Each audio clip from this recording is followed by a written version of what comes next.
Front-end Brasil, aqui quem fala com vocês é o Max, dando continuidade na aula de variáveis. Pessoal, na aula passada eu mostrei para vocês que é possível você armazenar cores dentro de uma variável, ou uma mistura de cores dentro de uma variável. E nessa aula, irei mostrar para vocês que é possível você armazenar valores seletores e valores de propriedades dentro de uma variável. Então, pessoal, vamos lá.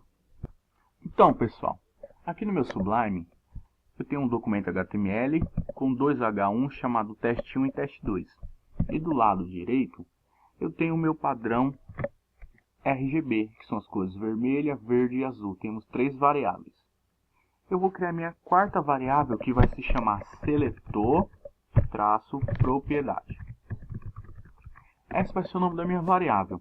Mas por que esse nome, seletor-propriedade? Porque, pessoal, essa minha variável, ela vai armazenar tanto o valor de um seletor, quanto o valor de uma propriedade de um seletor. Então, ele vai guardar essas duas informações em uma variável só. E o valor que essa variável vai receber vai se chamar color.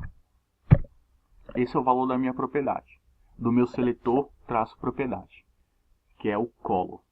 Vocês vão entender o porquê. Então vamos lá. Eu vou definir aqui uma formatação para o meu seletor H1. O que eu vou definir de formatação para esse meu seletor? Eu vou definir uma cor de fonte.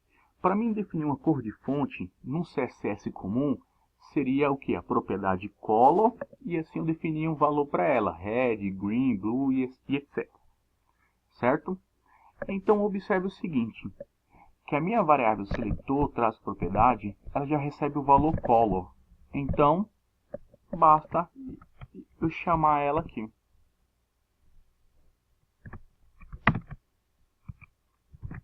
Pronto. Chamei a minha variável e eu vou atribuir uma cor, que vai ser vermelho.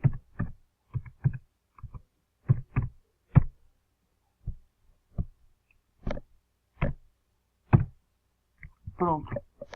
Vamos fazer o teste? Então vamos lá. Atualizar. Observe que ficou vermelho. Vamos definir um plano de fundo. Para me definir uma cor de plano de fundo no CSS comum, seria o background traço color. Então vamos lá. Background traço.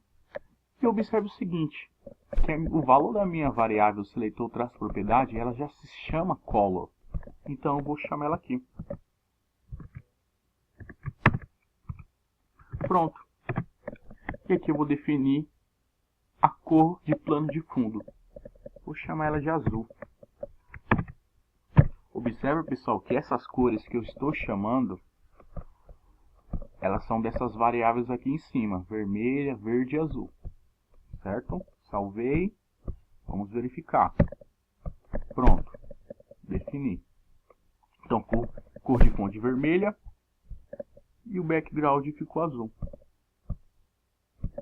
Legal, né? Então, observe que eu defini a propriedade desse H1 utilizando a minha variável seletor-propriedade. Agora, eu vou utilizar essa minha variável como seletor. Então, vamos lá. Então, vou colocar ponto e vou chamar o meu seletor aqui, a minha variável. E eu vou definir o seguinte,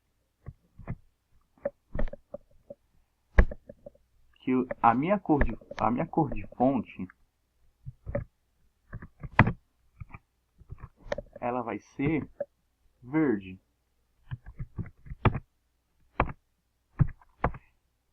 E o meu background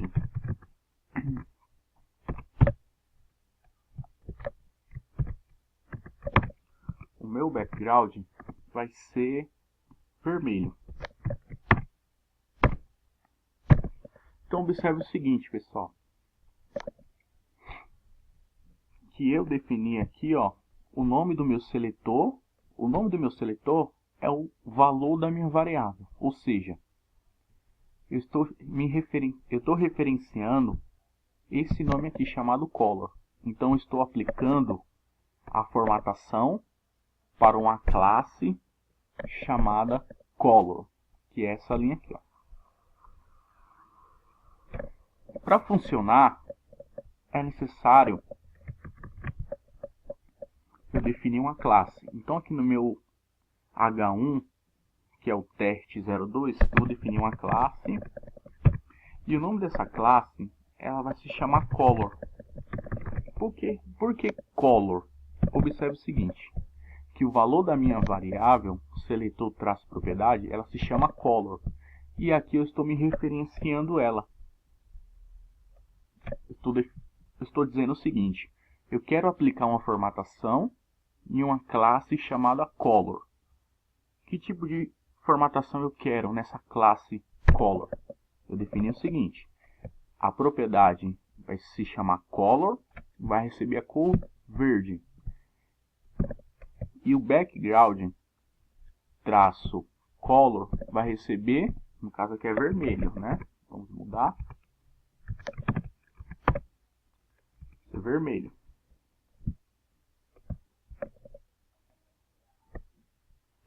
Então vai ser vermelho. Certo, pessoal? Vamos salvar. Então vamos lá. Então aí, observe como ficou. O que eu defini. O color, a cor da fonte verde, e o background vermelho. Então, verde e vermelho. Então notar o seguinte, que através da minha variável é possível armazenar tanto o valor de um seletor, quanto o valor de uma propriedade, quanto um valor de uma própria propriedade também, né? Como por exemplo aqui, ó, estou guardando esse valor dentro dessa variável. Então, se eu fosse mostrar no CSS normal, olha como ficaria. Observe que na minha compilação, olha como ele ficou. Vou mostrar para vocês. Olha aí como ficou. Do lado direito é utilizando o less e do lado esquerdo é utilizando o CSS comum. Então observe que eu compilei o meu less, ele gerou esse arquivo CSS que está do lado esquerdo. Olha que legal, que interessante o que você pode fazer com less. Você pode guardar o que você quiser dentro de uma variável. E você pode usar da forma que você quiser, como valor, como propriedade ou como seletor. Então esse é o resultado da compilação do meu arquivo .less, que gerou essa formatação aqui. Então, interessante, dá pra você fazer muitas coisas, dá pra você deixar bem legal o seu site e com muita facilidade. Então, pessoal, é isso daí, pessoal. Próxima aula continuamos mais a respeito de variáveis. E agradeço, pessoal, por estar assistindo o vídeo. Peço para vocês compartilharem esse vídeo, se inscreverem no canal, dar um like aí, pessoal, e muito obrigado e valeu!